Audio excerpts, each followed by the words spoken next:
Madam President, my friend and colleague, Senator Conrad, had said earlier this morning, protesting a bit, that he never said we would have a markup in the Budget Committee to mark up a budget as required by law. But that was what I understood. I'm not here to argue the details of it, but he said publicly, I understood it, that he was going to have a markup. Our people were working on as many as 80 amendments. I was working on amendments, key health care amendments. At the time, I heard the senator was having a press conference, and we turned it on, and he basically said, we're not going to have a markup. He said, well, it was a markup. We started a markup. We had opening statements, and I offered a bill, but we just didn't have votes, no amendments. No final vote to passage. Didn't ask a single member of the Democratic team on the Budget Committee to vote for or against anything. And that's how it happened. I'm not accusing him of deliberately misleading me. What I would just say is, I thought what he told me, we were going to have a markup. And a markup means the chairman lays down the chairman's mark. It's marked up with amendments. Others can offer substitutes, and you vote. And members of the United States of America, citizens, can hold us accountable for what we do. And if they don't like what we do, they vote us out of office. And they've been pretty good at that in recent years. A couple of times they whacked the Republicans. Last time they whacked the big spending Democrats in 2010. So, I mean, that's what America's all about. We're accountable. But there's no ability, need, or right to avoid responsibility for the critical issues of America. So I just want to say that. Let me tell you what happened.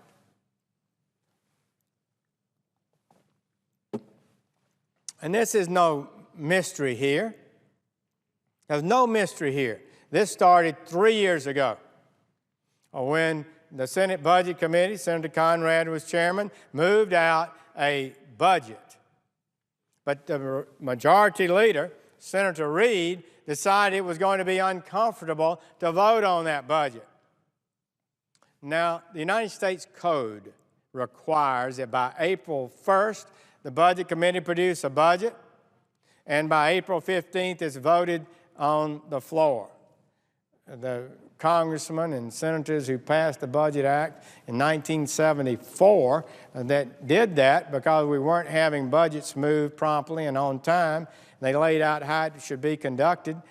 They didn't put down that you lose your pay if you don't produce a budget. They didn't put down you go to jail if you violate the statute. They just said you should do it. So there's no penalty in the code.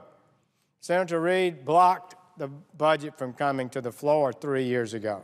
Then last year, despite the code requiring that we have a budget, Senator Reid decided and his Democratic colleagues decided they didn't want to have a budget even in committee. And they blocked it in committee. There was no budget in committee as the law required, no budget brought to the floor, except Senator McConnell forced a few votes, but without the normal debate that you have on a budget process as it moves through the Senate. So what was going to happen this year? Well, what happened this year? Senator Conrad, not going to be running again, proud of his service on the Budget Committee, served on the Erskine Bowles Simpson Fiscal Commission, the Gang of Six he was involved in. He had some ideas. He wanted to do what the law said, I think. So I think he was wanting to bring forth a budget. At least the last thing he did, he was going to comply with the law. At least that's what I thought. So he got started. We were prepared. And on the eve of the hearing to mark up a budget, we were told, well, we were going to have not a normal markup, but a markup in which we wouldn't vote. And you get to have opening statements. Everybody could. And then you could, he would lay down the mark, but nobody would vote for it or any other amendment or any other substitute mark. So I think that's a pretty sad thing. The reason the Congress in 1974 passed the Budget Act is because Congress recognized they were not fulfilling a fundamental responsibility of good government, and that is the largest entity in the world, the entity that spends more money than any other government agency or so forth in the world, the United States of America, ought to lay out in advance its plan for spending its money. Don't you think? That is so basic. And so it required it, and usually pretty much that's happened. At least with regard to committee work, I would just say this. It said we haven't produced budgets many, many times. We don't produce budgets in election years, they say. Well, there have been times in election years that budgets haven't passed and been reconciled with the House. But there's been other years it hadn't happened also. But I've never known in the 15 years I've been in the Senate, other than these 3 years, that the Budget Committee didn't move a budget. The Budget Committee has always managed to at least move forward. And usually, in every year, we've had votes on the floor. Virtually every year. And so I think this is all miscommunication. And it's a concern to me. So the question is, what we need to ask, what do the American people need to ask, why don't you bring up a budget? Why don't you have a budget? Well, there have been several excuses in the last 3 years why not to have a budget. Senator Durbin, Speaker Pelosi, Jack Lew recently, Chief of Staff at the White House, former director of OMB, who ought to know better, said on television, well, you can filibuster a budget, and we can't have a budget because you can filibuster it. Wrong. You can't filibuster a budget. The Budget Act passed in 1974 was designed to make sure we passed a budget. It's passed with a simple majority. You're guaranteed 50 hours of debate, and then you have a vote. But in that 50 hours of debate, you can offer amendments. So it can't be filibustered. That's a bogus excuse. So that's not the real reason, is it? Well, they said we had the Budget Control Act last summer, and that takes care of it. We don't need a budget. Wrong. If it's a Budget Control Act is the excuse, why didn't we have a budget last year before the Budget Control Act passed? Why didn't we have one the year before that? That wasn't an election. Last year wasn't an election year. Why?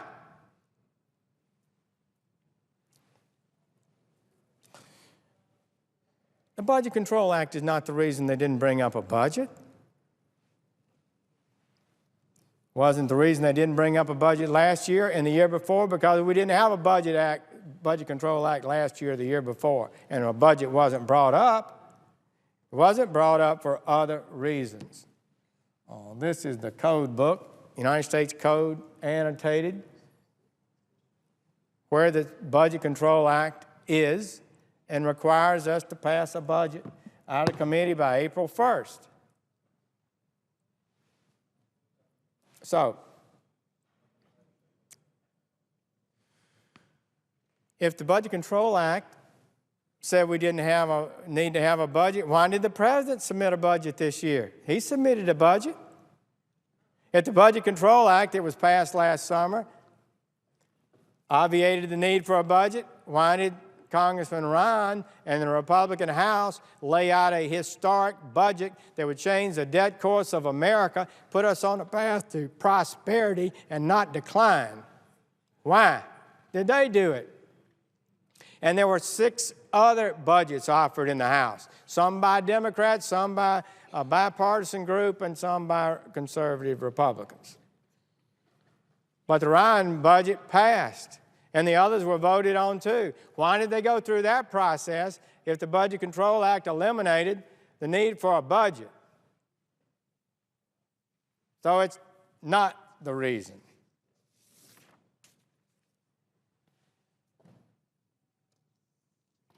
Oh, they said we can't have a budget during an election year. Woo, now that's getting close to being of value. What does that mean? Well, we don't want to vote on tough financial issues with an election upcoming, do we? Somebody might know how we voted. They might not be happy with it. They might vote us out of office. And the last thing we want to do is to be voted out of office. We don't want to be held accountable. We don't want the American people to know what we're doing. We want to allow the debt to continue year after year without taking any leadership or action to change it. Now that's getting close to the matter. Senator Conrad said, well, we may reconvene the committee after the election, but for sure we don't want to bring it up before the election. Now, I've got to tell you, in this town, the media, old hands around Washington, lobbyists, political gurus, they probably think that's clever. And they say it's clever sometimes on TV. Oh, Senator Reid didn't want to bring up a budget because his people would have to vote. That's good politics, they would say.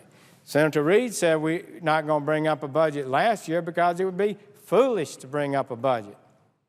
Foolish for the United States of America to have a budget at a time when the debt is the greatest threat to our future of any other thing that's out there. It dwarfs any other danger our nation faces is our surging debt. And it's foolish to have a budget? No, he wasn't saying it's foolish to have a budget.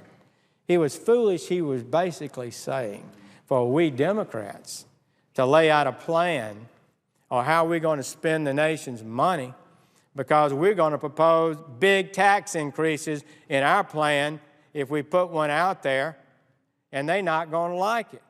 The great unwashed out here, this Tea Party people, they might get angry with us if they found out how much taxes we're going to increase, how little spending is going to be cut in our budget. That's what he meant, it's foolish. It was politically foolish, not substantively foolish. And we were at this committee, so-called faux markup, I call it, yesterday, and the Democratic members speaking, and you would have thought they were serving the nation's interest by not having a vote. Oh, you know, this is, we're going to talk about this, and we should talk about so we can begin to make plans for next year, next year, next year. We've gone 3 years without a budget. They were serving the national interest. All that was really was rhetoric. The interest they were serving was a political interest, and the political interest was not to have to vote and be held accountable, because the president's budget is so irresponsible. It's so irresponsible. I offered it last year. Senator McConnell called it up and got a vote on it. We didn't get to debate it, but it was able to force a vote. 97-0 against the president's budget. Every Democrat voted against the president's budget last year. Just earlier this year, the president's budget for this year was brought up in the House. It went down 414-0. Then they brought up Congressman Ryan's budget here in the Senate. And all our Democrat colleagues voted against that because, oh, you know, it cuts spending and doesn't raise enough taxes. They voted against it, but they didn't say what they would do. They brought up Senator Toomey's budget, balanced the budget in 10 years last year. He's got one that would balance maybe even sooner this year. A tough thing to do, but he's got a budget that would do that. And it was brought up on the floor of the Senate, and every Democratic vote against that. So with regard to budgets last year, what happened? Our Democratic colleagues voted against the president's budget. They voted against the Toomey budget. They voted against the Ryan budget. They voted against the Rand Paul budget. And they didn't vote for anything. They didn't go on record for anything because they don't have the courage or the coherence or the willingness to agree on a vision for America. That's why it's that simple. You can spend all this any way you want to, But the Democratic majority in this Senate is incapable of uniting behind a plan that the American people would see as credible, that would change our dangerous debt path. Alan Simpson, senator, former senator, and Erskine Bowles, former chief of staff to President Clinton, chaired the Obama Commission. He appointed them to the commission to have a debt commission. They told us this nation has never faced a more predictable financial crisis. And they were talking about the surge in debt. And I think that's true. I think the needle is in the danger zone. Our debt to GDP is now over 100%. Our total gross debt is greater than the entire gross domestic product of our country. Our debt per capita is greater than Europe's. Our debt per capita is greater than Greece. Our debt per capita is $44,000, and under the president's 10-year budget, it would go to $75,000 per person, greater than Europe, which is in the financial crisis today. We have some unique advantages now, but we could lose those. We're heading to a crisis unless we change path. And I'm so disappointed in the president. This is the leader of the nation. What does he do? Not only does he not lay forth a credible plan for the future, he attacks Congressman Ron, invites him to come sit down in a meeting, and then attacks him basically right there while he says he wants to have a bipartisan plan to change America. So we need to make some tough decisions. A lot of tough decisions. They are not going to be easy.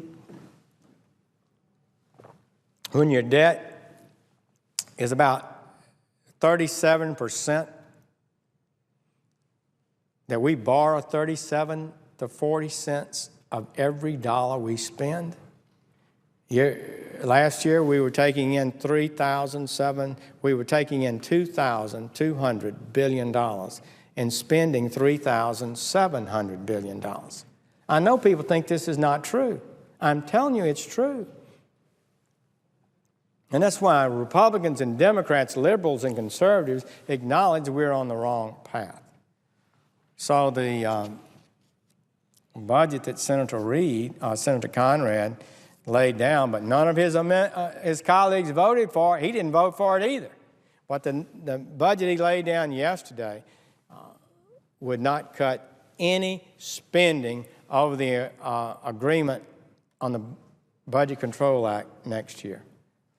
After the Budget Control Act passed, we were projecting to spend $44 trillion over 10 years. On Senator Conrad's budget, we'd spend $44 trillion over 10 years. But he claimed he was going to reduce deficits. How? $2.6 trillion in new taxes. No cuts, $2.6 trillion in new taxes. No wonder they don't want to have it out here on the floor where we can be talked about and amendments can be offered and the American people could know what's in it. That's no way to solve our nation's problem. And the president goes around and says we need the Buffett tax. You know the Buffett tax and how horrible it is that people don't see that as a solution to our problems, when in fact it would raise $4 billion a year. And this year, our deficit is projected to be, again, $1,300 billion. And this Buffett tax is going to raise $4. I mean, how irresponsible is that? Is this all we're getting from the other side? Tax oil companies, raise the Buffett tax. All of it's there's no reality here. So what I believe is this. A budget lays out a comprehensive plan. It lays out a plan for 10 years. And we got some smart people around here, and they can add up the numbers. And they'll know what that budget raises taxes and how little it may be cutting of spending and how much debt will be accumulating each and every year in the years to come. How much the interest That's one of the things the Congressional Budget Office tells us, how much interest on our debt we'll pay each year. And you could ask Congressman Ryan, how much interest are you going to have to be paying on your debt over the next 10 years? You could ask Senator Conrad, Senator Reid, how much interest will your budget call us to pay? For example, President Obama's budget. Last year we paid $240 billion in interest on the debt of the United States. According to the Congressional Budget Office, they've analyzed the numbers and calculated that at the end of the 10th year, we would pay $940 billion in interest in 1 year. The Federal Highway Program, we came up short, I thought, $2 billion to meet the budget this year for the highways. That's $40 billion. Federal aid to education, $100. The Defense Department, base budget, $540 billion. Interest, that would be the fastest growing item in the federal budget based on the fact that we're running up virtually $1 trillion deficits for the rest of the decade. And also the president's budget fails to alter the debt course in the future. Congressman Ryan's does. It deals with the surging entitlements, at least the ones that can be. You can't deal with Social Security in a budget by law, but you can deal with Medicare and Medicaid and other surging entitlement programs that have to be brought under some sort of stable control so they don't go bankrupt. And he dealt with that. But the president doesn't deal with that in any realistic way. And he's failed to lay out a plan. And I guess what I'm saying, I'm just frustrated this morning to hear that somehow our colleagues are aggrieved that they did not get, that we felt that we should have had a markup on the budget. We didn't get one. And the reason we didn't get one is because a decision has been made in the highest councils of the majority party of the United States Senate that they do not want to be held accountable for the votes necessary to put our country on a sound path. And I'm very disappointed about it, and that's the bottom line. Hopefully, as time goes by, we can come together and work together to pass a plan for America, including tax reform that would put us on the right path. That certainly is what is needed.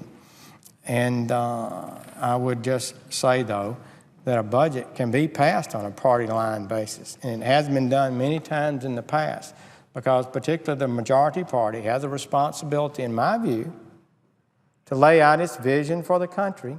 And the biggest part of that vision is where they intend to spend the taxpayers' money.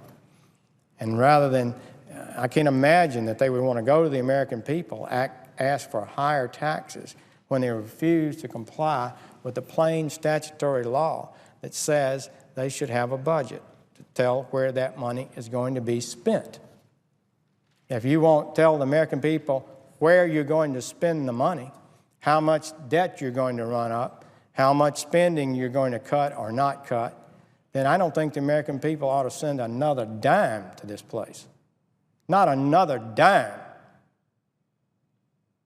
And that's why the polling numbers show we're in such sad shape. Madam President, I thank the chair and would yield the floor.